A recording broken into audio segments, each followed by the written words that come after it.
hunt never ended. The burning of the alchemy books, the prosecution of philosophers. This is what we're seeing.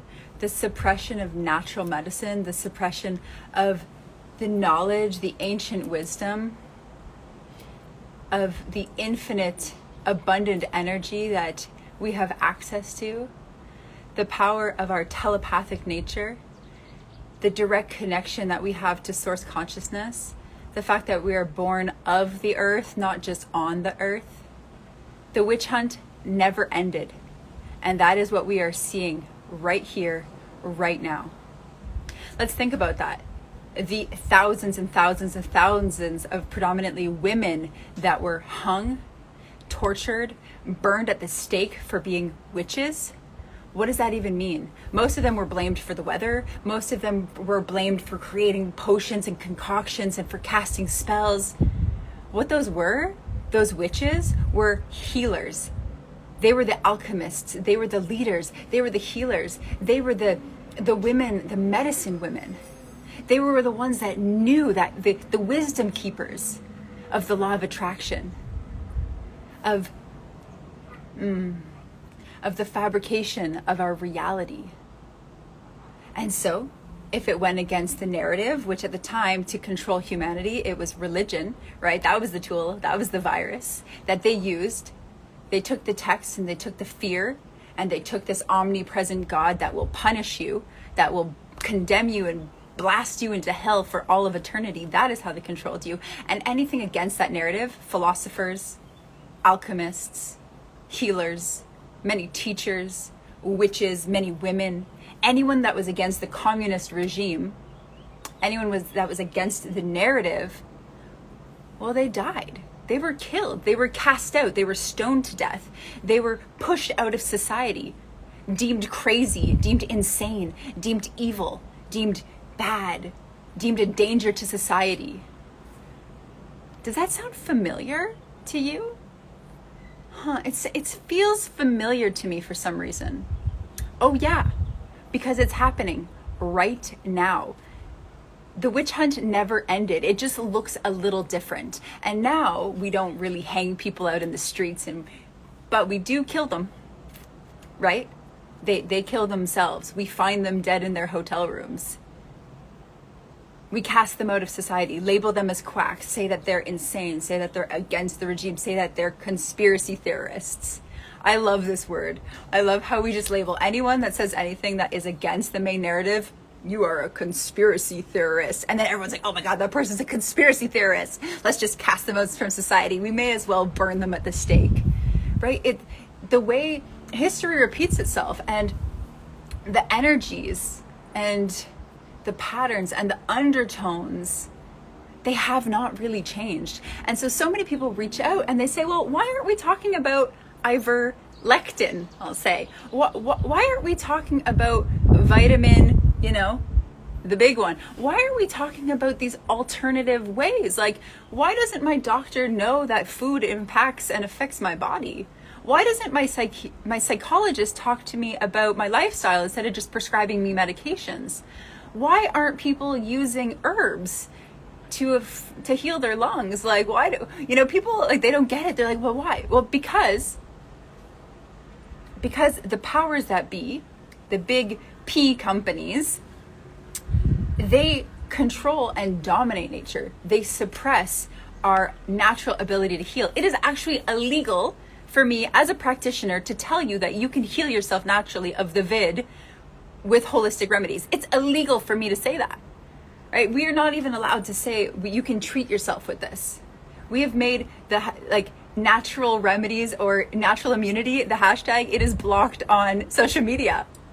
Because if we really knew how powerful we were, then we would be too powerful. You cannot control a society that has its power. You can only control the weak. You can only control the ones that are willing to comply. So strip them of their innate knowingness, strip them of their power, strip them of all ability to discern, strip them from facts, take all articles online. Nobody goes and reads books anymore. So let's burn all the books and take every article online and make it fact checked. By who? Where are they checking? Because it's not medical journals. They're not checking history. They're not checking encyclopedias of anything. But I've decided that this is a fact, and I am going to fact check it. And you are a conspiracy theorist. Out. Right? So let's just strip everybody of all power, all knowledge, all tools, and make you fully dependent on a system that doesn't give a shit about you, but essentially just oppresses you and coerces you to being sick, stressed, diseased, depressed, and oppressed. Because then you contribute to that system in a way that they want you to. And this is what is happening. And it's not just new, right? This pandemic has illuminated what is happening for so many people, and that's why it's the Great Awakening. And yet this is what has been happening forever. And I know it's like a mind blow, but forever, right? Like, let's just even look at medicine, right? Medicine is, science. I am science. I am not for natural healing because I'm pro-science. Okay, what about the science that said smoking is good for you? What about the medical community that used to lobotomize people because cutting the brain, that's the way to help people with their depression? That was legal. That was allowed. Women in general used to be deemed insane. Women were insanity because they had emotions and were not logical. And that is what science said. But science has proven itself wrong over and over and over and over and over and over and over again. And yet each time they prove themselves wrong, nobody remembers, they've always been wrong. Literally always. It's like we're goldfish. It's amazing to me how we are such goldfish. But I mean, when you are in constant fight or flight, you're in constant scarcity, your body is constantly afraid. Of course you can't think about anything else. You can't think about the past. You can't think about history because your only one thought is on surviving. And that is where we are able to be controlled. When we are constantly stuck in the state of hyper-amygdala, fight or flight, need to survive. Life is going to be taken away from me. My family's going to die. I'm not going to make money. Well, how do you think the kings and the queens controlled their populations? They were rich in their castles, drinking their wine, eating their feast, gluttony, while everyone else in the land starved, working to pay for their palaces. That has not changed, right? Like, I know most of you failed history because who cared when you were 6 years old? But really look back. Like, not that far back either. This has always been going on. And so I started this off by saying, limbic system overload, that is it. The nervous system, it's just, we're like bombarded all the time. And yet, this is all perfect. It really is. It is all coming to a surface for us to have our eyes peeled open, the veil of illusion ripped from us, where we see, this is actually what they've been doing forever. They think we're sheep. They think we're cattle that they can just herd and slaughter and utilize for our milk and our this and our that and our meat and everything, right? Like, we're in the Industrial Revolution. We are contributing. We're cogs in a wheel of a system. But what if this was perfectly happening for us to actually reclaim our power? Because your nervous system alone heals your body. Your thoughts alone shift the way that your genetics express themselves. Let's just let that land for a sec, okay? Positive thoughts create positive feelings. Your cells are sentient, they're listening to your mind. Saying, I am healthy, I am happy, my cells are flourishing, I am returning to my happiest state. Your body, that is programmed into your cells and they respond. You are literally programming yourself as a computer with hardware and software. You're continuously reprogramming yourself. And so you can literally shift your genetic expression with your external and internal environment. You can literally shift every single cell in your body. We can communicate telepathically. Our intuition, our knowingness, we are hyper connected, right? Like, women, when coming together, they'll bleed together, they'll sync up. We bleed with the moon. Like, our water in our body, it flows, the emotions, it's connected to the earth cycles and the moon cycles, right? Like, and people think, oh, astrology is so ridiculous. Oh, human design is so ridiculous. It's all, ho, ho, ho, conspiracy. You're just a crazy person. Like, how do you not know that literally the food you eat is from the earth? The air you breathe is the exhalation of trees. Like, we're made up of stardust. The water that pours from the sky is what you drink. Like, we still have sex, and a human is created in the human body. Like, we are nature. So why would herbs not be medicine? Why would essential oils not be medicine? Why would thought not be medicine? Why would nature not be medicine? And the fact that it's illegal to say that like we cannot, it's so hilarious. It literally just makes me laugh. I'm reading here, we are spiritually, energetically, yes, let's unlearn and connect with our true nature. This is the great deconditioning. Everything we've learned in school is pretty much a lie. Almost everything, except for mathematics, which is pretty much useless. But everything else is a lie. History books were written by the people that wrote the history books. Even the fact that Canada was founded by the French, that's not true. It was founded by the Vikings. The Vikings came first, but the Vikings didn't write the textbooks. So the French did, and the French say, well, we were here first, but it's not true. Most of what you read in the mainstream is not true. Everything you've been taught is not really true. We're conditioned in a system with programs, old paradigm programs that are oppressive and limiting and suppressive to keep us small and sick and stagnant and stuck and connected, tapped into all of the medications that we need, right? Even our knowledge of the body. Do you know where your liver is? Do you know where your pancreas is? Do you know how your spleen works? Why do you have a gallbladder? You probably don't know, and it's not your fault. When were you taught? Do you know how to communicate efficiently and effectively with your partner when triggered? Do you know how to navigate emotional challenges? Probably not, and it's not your fault. Do you know about past lives and ancestral wounding? Do you know about your genetic blueprint and your hologenetic profile based on the stars and the quantum astrology? Probably not, because you were never taught. But all of these things give clues and are tools for you to really thrive and be in your power. So in seeing this, in recognizing this, in realizing, oh, that's why I'm afraid to speak up, because in a past life I was probably hung and burnt at the stake for being a witch and speaking my truth. Like, there's so much compassion. I have so much compassion for people who are not speaking up right now, because it can be scary. And we do have this ancestral lineage wounding coming through. And yet, we are so powerful. And we get to reclaim that by really reconnecting to ourselves. I'm gonna read some of these comments. They're so good coming through. Canada is so good for enslavement because of the quality of ignorant qualifications for enslavement. Yes, this is the thing. Like, it's just why I keep sharing this is to help people see.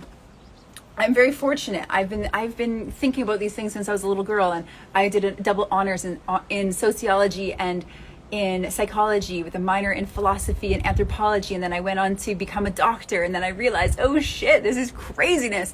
And so in sociology, they teach you how to pull yourself out of the system you're in and look at it, and look at why people act the way they act, and look at conditioning, and look at the way that we've been molded, stuffed into boxes, but it's all made up.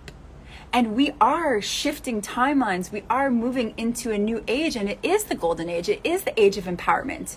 And yet, like the phoenix must set itself on fire and burn to ashes before it can be reborn.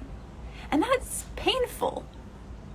And this is what we are going through. We are going through the great reset into the great awakening, where we are coming into the reclamation of our power and our potency and the possibility, probability, inevitability of us really rising into the divine beings, the superhumans that we are.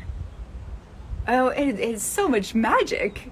And even that magic, we call magic crazy. We call it all, all of it's ridiculous and laughable, but it's not. And we live in an upside down world where most things that we know are false, where the evil in the world is acting as the good, where everything's inside out and upside down, and polarity and gender and this and that, and everything is, the fabrication of our reality is completely being turned inside out to leave us confused and just scattered and ungrounded. But not you.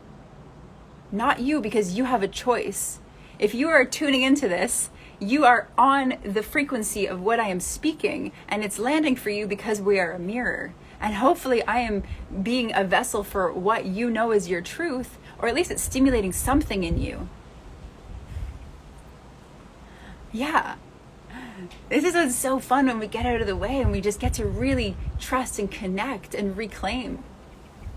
So have these conversations, share these messages, connect with different people, and explore the metaphysics, explore energy medicine, explore natural medicine, explore essential oils, explore meditation, explore tantra, explore eye gazing, explore nonviolent communication, authentic relating, explore being naked in front of a mirror in front of yourself, explore self-love. I love exploring psychedelics, so I'm not recommending it, but however, I love them, and they have enabled me to open my mind when combined properly and utilized with intention, because the difference between a poison and a medicine is the intention and the dose. But using things that open your mind, holotrophic breath work, really getting back into the body and having fun with it and seeing how the pathway of ascension and expansion completely shifts your reality. Okay? This is my invitation for you. You've got this. We've got this. There's so many good comments here. They're coming in. I wish I could answer all of them. Yes, sociology. Yes, read sociology. Read about the communist agenda, okay? Read it. Like, you can look back at the marketing for what's happening. We are moving into China. We are moving into the communist regime and the thought police and all of it. And that's not the world that I want to live in. And so when we all come together and we raise the consciousness and we have these conversations, we shift the paradigm. And when we all become these superhumans, which we actually are, the game and the reality changes. We are up-leveling and upgrading this reality in a quantum way. So yeah, your mind, this, protect it, right? There is manipulation, there is coercion. This is under attack. And like, if we want to go deeper into, do I even want to say this? The satanic energies, the demonic, low vibrational, evil energies that are fighting for your soul. I don't want to get too deep into that rabbit hole. How could I say it another way? Well, that's really the only way I could say it. It's like, that's what it is. It's there's a play of good versus evil and what world we're creating and your attention in your mind, and are you being harvested for one agenda, or are you really going to step into your sovereignty to create the world you want to be in? Like, there is a war for you and your attention and your time and your energy. So really being mindful and heartful and soulful of this, and being in the mastery of who you are and what you know and how you show up in the world, and being smart about it too, right? Blasting off and screaming at people and starting war and fights, and like, that's not going to get you anywhere. But when you can move and maneuver and speak to people with love in a way and in an energetic that they can hear you, where they can receive you, everyone is a garden, and you can plant a seed within that person and allow it to grow, right? Just like you can plant viruses in people. But that's why it's important to know and to discern and to connect with yourself. So have the conversations, love on one another, stay in the truth, stay in the love, stay in the light, know what is happening, be aware, but don't be afraid. Okay, like really, this is the time that we are spiritual warriors. We are the souls, the beings, the lighthouses, the love warriors, the freedom fighters. We have come into this time-space reality for this, right? Or we wouldn't be here. So we are made for this, prepared for this, and we have done this lifetime after lifetime after lifetime. And we probably will do it again, because we are co-creating in consciousness the reality that we get to, that we want to, that we know is available. Bliss, enjoyment, heaven on earth, that is available. Okay, so I love you so much. Thank you for being here. If you have comments, I'm going to post this on my feed, so make sure that you share the comments there so I can get to them. If you want to share this with somebody, definitely do. If somebody needs to hear this, you can tag them. And yeah, I love you so much. I appreciate you being here. And that's about it. Mwah, mwah, mwah, mwah.